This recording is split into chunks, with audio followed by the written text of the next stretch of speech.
Viewers আসসালামু আলাইকুম। আশা করছি সবাই ভালো আছেন। আপনাদেরকে অসংখ্য ধন্যবাদ। বিশেষ করে আপনাদের রেসপন্স আমাকে এত বেশি মুগ্ধ করেছে।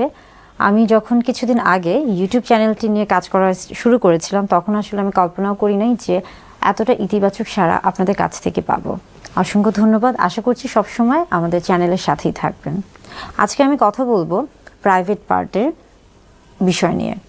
অর্থাৎ অনেকে দেখা যাচ্ছে যে আমাদের কাছে এসে বা আমার কাছে এসে বলে অনেকেই আছে যারা আমার কাছে এসে বলে থাকে যে আমার প্রাইভেট পার্টের অংশটি বেশ গাঢ় বা কালচে বর্ণের বা চাপা বর্ণের।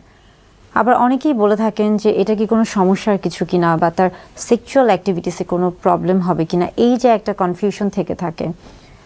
আসলে হচ্ছে প্রাইভেট পার্টের যে অংশটি রয়েছে, বিশেষ করে আমাদের শরীরের ত্বকের গোপনাঙ্গ এবং বিশেষ করে যে অংশগুলো ঢাকা থাকে তাদের এবং যে অংশগুলো কিছুটা ভাঁজযুক্ত, বিশেষ করে আমরা বলে থাকি যে বগল বা কুচকি বা রানীর চিপা এবং যৌনাঙ্গের যে অংশগুলো রয়েছে, এই অংশগুলোর যে ত্বক রয়েছে সেগুলো আসলে শরীরের অন্যান্য ত্বকের তুলনায় স্বাভাবিকভাবে কিছুটা চাপা বর্ণের হয়ে থাকে বা কিছুটা গাঢ় বর্ণের হয়ে থাকে। এতে আসলে ভয় পাওয়ার কিছু নেই এবং লজ্জা পাওয়ারও কিছু নেই এবং এটা নিয়ে দুশ্চিন্তাগ্রস্ত হওয়ারও কিছু নেই। এটা যেমন আপনার দাম্পত্য জীবনে তেমন কোনো সমস্যা করে না। বিশেষ করে অনেকে মনে করে থাকেন যে এটার সাথে হয়তো বা সহবাসের কোনো সম্পর্ক রয়েছে। এটার সাথে আসলে সহবাসের কোনো সম্পর্ক নেই এবং এটার সাথে আপনার দেখা যাচ্ছে যে অনেকে মনে করে থাকেন যে স্বাস্থ্যগত ঝুঁকি রয়েছে। না, এটার সাথে স্বাস্থ্যগত ঝুঁকিও নেই। বিশেষ করে আমরা বলে থাকি যে কখন আসলে কেন এই পরিবর্তনটা হয়ে থাকে। এটা মূলত হয়ে থাকে বয়ঃসন্ধিকালীন সময়ে হরমোনের একটা তারতম্য ঘটে থাকে। আবার আমরা বলে থাকি যে গর্ভকালীন সময়েও কিন্তু হরমোনের একটা তারতম্য হয়। তেমনি যখন প্রাপ্তবয়স্ক বা এজিংয়ের একটা সময় চলে আসে, সেই সময়ে কিন্তু হরমোনের একটা বিষয় কাজ করে। অর্থাৎ সবগুলি ক্ষেত্রে কিন্তু হরমোনের একটা তারতম্য কাজ করছে এবং হরমোনের জন্য কিন্তু এই যে হচ্ছে আমাদের বলে থাকি যে প্রাইভেট পার্টির যে কালচে যে বর্ণটা বা গাঢ় যে বর্ণটা, এটা কিন্তু হয়ে থাকে। আবার খেয়াল করে দেখেন যে আমাদেরকে কিন্তু প্রতিদিনই অর্থাৎ নিয়মিত অনেক বেশি হচ্ছে কাজ করতে হচ্ছে এবং স্বাভাবিকভাবে সেক্ষেত্রে কিন্তু আমাদের শরীরের বিভিন্ন অংশ কিন্তু ঘর্ষণের একটা তৈরি হচ্ছে। বিশেষ করে আমরা যখন আবার বলছি যে আমরা যখন বগলের কথা বলছি বা আমরা যখন কুচকির কথা বলছি, সেই অংশগুলো কিন্তু সবসময় একটা ফ্রিকশন হচ্ছে। এর ফলেও কিন্তু সেই অংশগুলো কিছুটা গাঢ় বর্ণের হয়ে থাকে। আবার একইভাবে যখন বলে থাকি যে যখন সেক্সুয়াল অ্যারাউজ অর্থাৎ যৌন উত্তেজনা কাজ করে, সেই সময় কি হয়ে থাকে, সেই সময় মূলত যৌনাঙ্গে বেশ কিছু রক্তপ্রবাহ বেড়ে যায় বা রক্তপ্রবাহ স্বাভাবিকভাবে বেড়ে যায় এবং তখনও কিন্তু সেই সময় সেই ক্ষেত্রে সেই অংশের বর্ণ কিছুটা গাঢ় বর্ণের হয়ে থাকে। অর্থাৎ প্রাইভেট পার্টের যে রঙটি রয়েছে সেটা যদি চাপা বর্ণের হয়ে থাকে, এটাতে ভয় পাওয়ার কিছু নেই।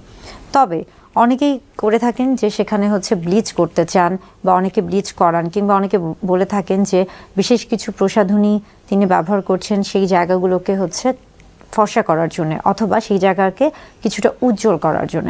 আসলে এগুলো কোনো কিছুই খুব একটা দরকার হয়ে থাকে না। এখন আপনি যখন এই ধরনের কোনো একটা পদ্ধতিতে যাবেন, সেই পদ্ধতিটি যদি আপনার ত্বকের জন্য মানানসই না হয়ে থাকে, তাহলে সেই ক্ষেত্রে দেখা যাচ্ছে যে আপনার সেই জায়গার যে ত্বকটি রয়েছে সেটা কিন্তু পুড়ে যেতে পারে, জ্বালা পোড়া হতে পারে, অস্বস্তি হতে পারে। সেই ক্ষেত্রে কিন্তু হিতে বিপরীত হতে পারে।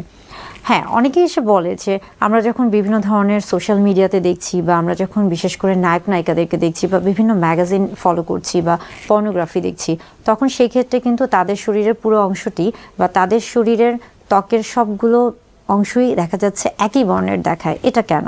আসলে এখানে অনেক কিছু কাজ করে। বিশেষ করে দেখা যায় যে আমরা সবাই জানি বর্তমানে এডিটিংয়ের একটা যে বিষয় থাকে, আপনি ভিডিও এডিটিং বলেন কিংবা ছবি এডিটিং বলেন, সব জায়গায় কিন্তু এডিটিংয়ের একটা ব্যাপার থাকে। এছাড়া পাশাপাশি কিন্তু মেকআপ বা বিভিন্ন রকমের প্রসাধনীর একটা প্রচলন রয়েছে। এবং তাছাড়াও যদি বলে থাকি যে হ্যাঁ, অনেকে থাকে অনেক বেশি স্বাস্থ্য সচেতন বা অনেক বেশি সৌন্দর্য সচেতন, বিশেষ করে যারা সেলিব্রিটি রয়েছে কিংবা যারা পর্নোগ্রাফিতে কাজ করে থাকে। আসলে এটা মূলত তাদের একটা প্রফেশন বা তাদের একটা পেশা। তারা কি করে থাকে? তারা মূলত তাদের শরীরের সৌন্দর্য বৃদ্ধি করতে গিয়ে দেখা যাচ্ছে যে অ্যানাল ব্লিচিং করছে বা লেজার হেয়ার রিমুভাল করছে বা প্লাস্টিক সার্জারি করছে, কিংবা অনেক সময় দেখা যাচ্ছে যে তারা স্কিন লাইটেনিং বিভিন্ন ধরনের প্রসাধনী ব্যবহার করছে বা ট্রিটমেন্টে যাচ্ছে। তো এই জন্য কিন্তু তারা দেখা যায় যে তারা তাদের জীবনের বেশ কিছু সময় এবং বেশ কিছু অর্থ সব কিছুই কিন্তু তারা সেটার পিছনে ব্যয় করছে। তো এটা আসলে যাদের প্রফেশন তাদের জন্য ঠিক আছে, কিন্তু স্বাভাবিক মানুষদের ক্ষেত্রে আসলে এটা নিয়ে খুব বেশি সংকোচ বোধ করারও কিছু নেই, লজ্জা পাওয়ারও কিছু নেই বা